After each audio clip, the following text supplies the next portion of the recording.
Abstract Expressionism, one of the most revolutionary and progressive art movements in history.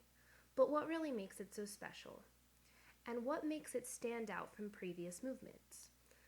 Today we've put together a small crash course on everything you need to know about abstract expressionism and the artists that contributed to the movement.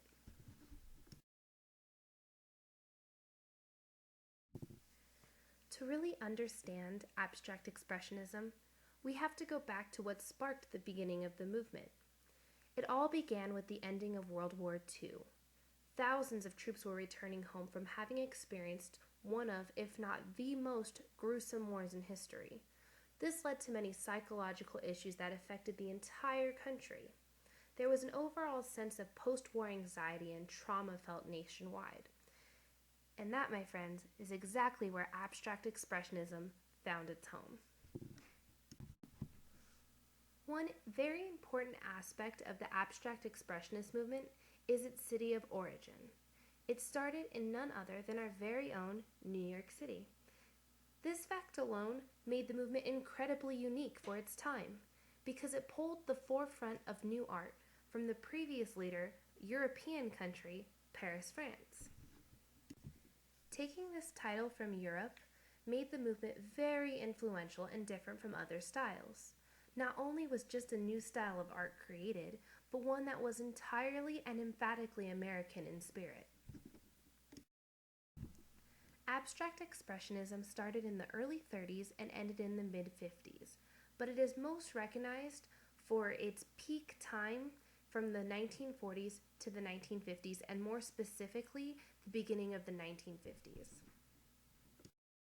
The biggest and most revolutionary part of abstract expressionism is the fact that the artists focus mainly on the process rather than the end result. The end result was still important, but for the most part, the artist really wanted to display how the piece of art was made. By showing the process, the artist portrays many different traits and themes within the painting. Aesthetically, when you look at an abstract expressionist painting, there are many things that sets it apart from other movements. One of these being color. Being abstract in spirit, abstract expressionism art relies a lot on non-representational aspects. Color can portray emotions or feelings. Examples of this would be using bright colors to portray happiness, cool colors to portray sadness, or warm colors to portray anger. Another very important trait of abstract expressionism is the way that the artist puts down the paint in a very messy or unorthodox way. This allows for a lot of spontaneity and differences in colors and hues. Another important aspect of abstract expressionism is the fact that the artist made a lot of movement in the painting and made it look very energetic.